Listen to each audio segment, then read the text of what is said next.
principaux. Le Premier ministre Abiy a appelé tous les citoyens à œuvrer avec diligence et de la paix à la concrétisation de la vision nationale commune.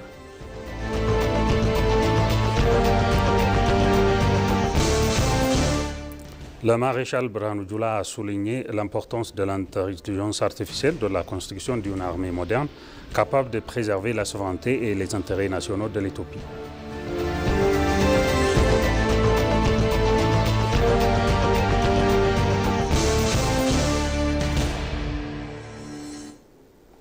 Bienvenue chers téléspectateurs pour le journal d'aujourd'hui présenté par Moubarak Moussa.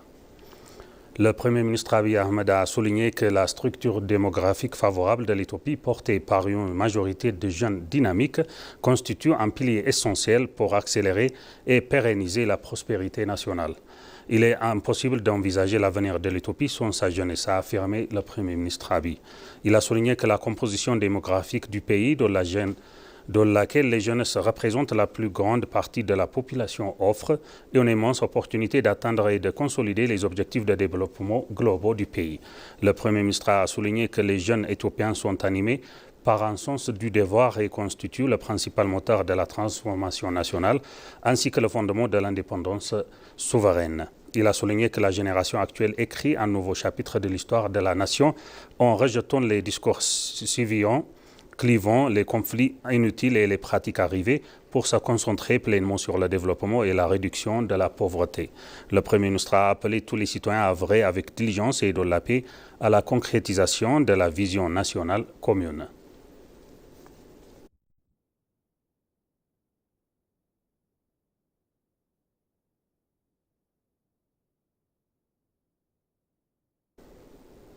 Quatre groupes de travail participant au dialogue national éthiopien en cours en Éthiopie sont parvenus à un consensus sur les recommandations élaborées à l'issue de leur délibération autour de 4 axes thématiques, a annoncé la Commission éthiopienne du dialogue national. Chaque groupe de travail composé de 500 participants examinait les 8 domaines inscrits à l'ordre du jour par le Conseil de la Commission. La conférence du dialogue national lancée le 15 juillet 2026 se déroule au sein de groupes distincts, chacun étant chargé d'examiner l'un des 8 axes. Selon une publication de la Commission sur les réseaux sociaux, les groupes consacrés aux affaires religieuses et à la consolidation de la paix ont trouvé un accord sur leurs recommandations respectives le 11 août. Les participants ont confirmé leur accord en signant les procès-verbaux établis après les délibérations. La Commission a indiqué que les autres groupes devraient finaliser leurs recommandations et parvenir à un accord dans les prochains jours.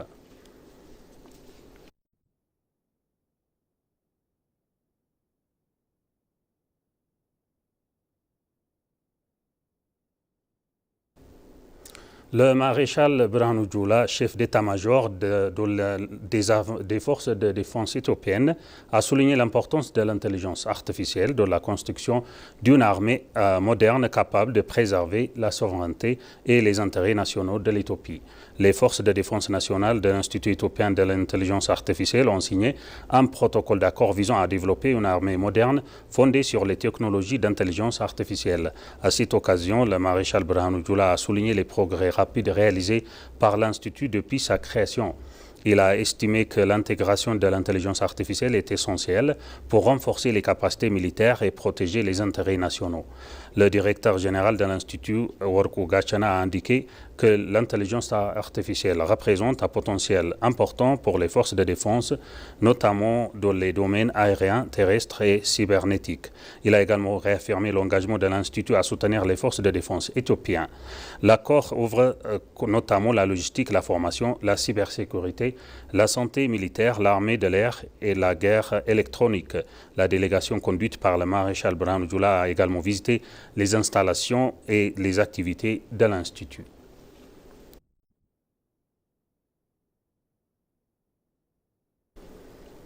L'Éthiopie a été choisie pour accueillir le prochain forum du leadership de l'initiative africaine pour le leadership des maires prévu en octobre prochain à Addis Abeba et Bishoftu.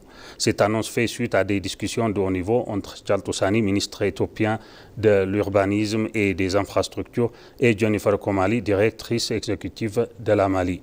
Les deux responsables ont échangé sur l'importance du forum, son impact à long terme, ainsi que sur la pérennité de l'initiative. La ministre Tchalto a souligné qu'au cours des 4 dernières années, l'initiative a joué un rôle majeur dans le renforcement des capacités de leadership et la promotion des formations importantes dans les villes éthiopiennes. Elle a précisé que l'initiative a notamment contribué à renforcer le leadership des maires, à créer un héritage durable, à faire progresser la numérisation urbaine et la gestion des données, ainsi qu'à améliorer la mobilisation des recettes locales et l'autonomie des villes. La ministre a également affirmé que son ministère travaille avec détermination pour assurer la réussite du prochain forum. Le forum réunit des maires et responsables municipaux venus de toute l'Afrique.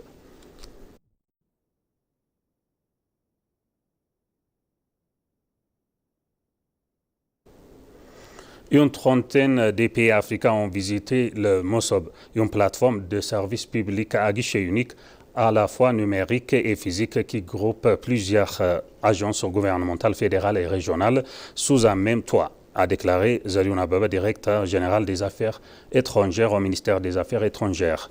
Dans un entretien exclusif accordé à l'agence des nouvelles éthiopiennes, l'ambassadeur du Rwanda, Jarles Karamba, a déclaré que le MOSOB offrait des services pratiques et accessibles aux citoyens et démontrer l'importance pour les gouvernements d'utiliser la technologie afin d'améliorer la prestation de services publics.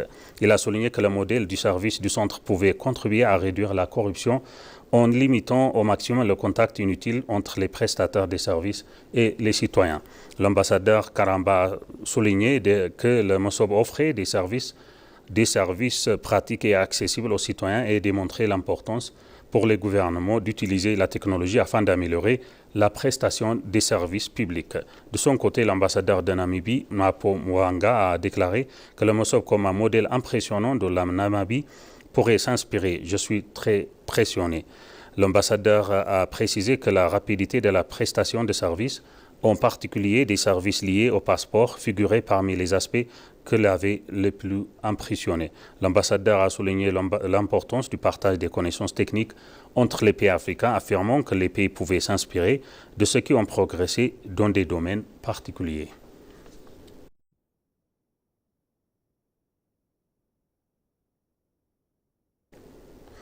L'Éthiopie s'est fixée pour objectif de générer 13,4 milliards de dollars de recettes d'exportation au cours de l'exercice budgétaire 2026-2027. Une ambition qui traduit la volonté du pays d'accélérer une croissance portée par les exportations. Lors d'une consultation de haut niveau avec les exportateurs, les autorités et les acteurs du secteur privé ont examiné les performances de l'exercice précédent et défini les priorités pour stimuler les exportations. Au cours de l'exercice 2018 éthiopien correspondant à 2025-2026, l'Éthiopie a enregistré plus de 11,2 milliards de dollars de recettes d'exportation. Le ministre du Commerce et de l'Intégration régionale, Kassan Gofé, a estimé que cette performance constitue un solide pour atteindre le nouvel objectif. Selon lui, le secteur des exportations a gagné en dynamisme et contribué à la stabilité macroéconomique et à la génération de devises. Le gouvernement et les exportateurs se sont engagés à éliminer les obstacles opérationnels et à améliorer les performances du secteur. La technologie pour le nouvel exercice privilégiera la valeur ajoutée, la qualité et la compétitivité, plutôt qu'une simple augmentation des volumes exportés. Elle prévoit également de diversifier les destinations, d'accélérer à de nouveaux marchés et moderniser les systèmes commerciaux grâce au numérique. Le gouvernement entend renforcer les exportations manufacturières et agro-industrielles afin d'améliorer la compétitivité internationale de l'Éthiopie.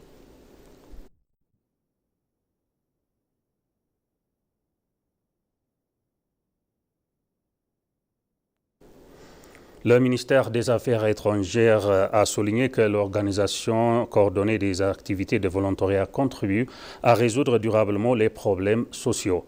Le vice-ministre, l'ambassadeur Birhanu Tsaggaye, s'est exprimé lors d'une activité de volontariat estival et de plantation d'arbres du programme de l'empreinte verte organisé dans les Kabalé d'Arolaf et de Gobalaeto dans le district de Dubti de l'État d'Afar. La cérémonie a réuni plusieurs hauts responsables de l'ambassadeur Hadar Abra et le vice-président de la région Afar, Omar Nour. Selon l'ambassadeur Berhanu, les actions bénévoles permettent aux citoyens de travailler ensemble pour réduire les difficultés sociales. Omar Nour a indiqué que le programme volontariat estival se poursuit et se renforce dans la région. Il a également souligné que l'augmentation progressive des activités des volontaires contribue à renforcer davantage la culture d'entraide et de solidarité au sein de la société éthiopienne.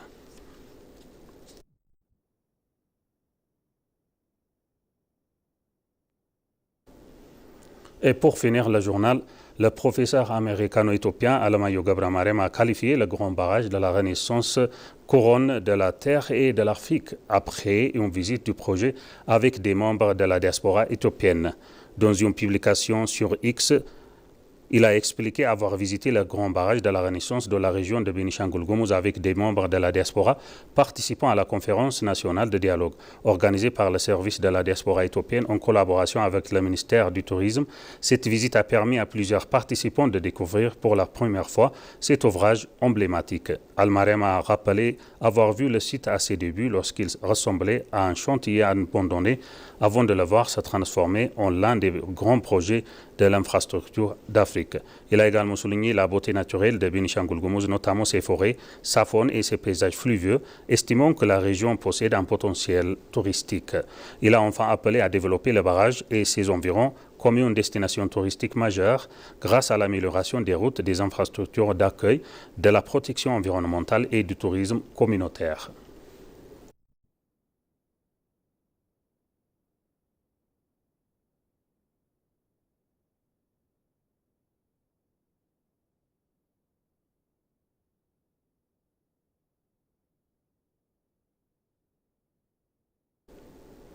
Chers téléspectateurs, ainsi s'achève notre journal d'aujourd'hui présenté par Moubarak Moussa. Merci de nous avoir suivis. Excellente suite de programme. Bonne journée.